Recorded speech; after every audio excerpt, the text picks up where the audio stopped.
Hi guys, this is Keishan and Christopher here, and this is WEPT, Wildlife Environmental Protection of Trinidad and Tobago.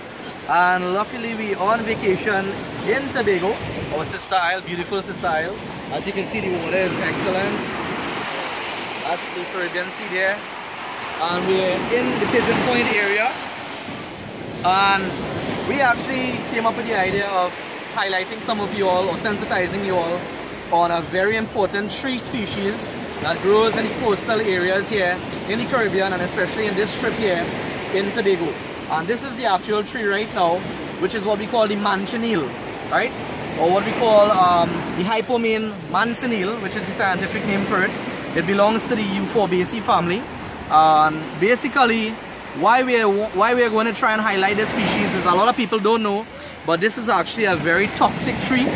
It's one of the most poisonous tree species that we have in the world actually.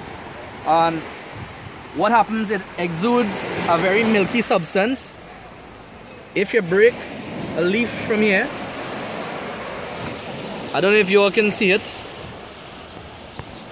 That's the white exudate there, right? And this is very, very toxic to the skin. Very, very toxic, right? So if this drips onto your skin like that, that's it there, right? It can cause severe burning on your skin, right? It's a very, very potent type of toxin that goes into your bloodstream as well too, and causes a lot of irritation and can damage your skin, right? And this is not a tree to stand under during the rain and shelter under, because if the raindrops mix with this type of toxin here, right, or the sap, and it falls to your skin, it blisters it really badly.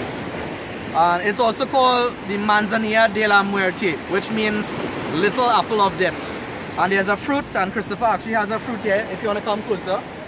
Right. This fruit is what they call the little apple, right? And it actually, the leaves from this tree looks like an apple tree, so a lot of visitors, foreigners, may think that it's family to the apple, and if this is ingested, it's very, very poisonous, right? And to some cases, it may cause death. So it's very important to know that. So we have signs put up around this Pigeon Point area to indicate that it's a tree that's very dangerous to stay far from. Alright, so make sure and tell your kids when you're liming and you're enjoying the beaches here in Tobago to not come in contact with these trees. Also, the sap from this tree, again, if it falls onto your car's body paint, can cause it to strip. So that's also good to know. Right, so I think it's good for people to share this type of information so that a lot of visitors would know about the toxicity of this tree and how dangerous it is. So that's manchineel. Over and out in Tobago.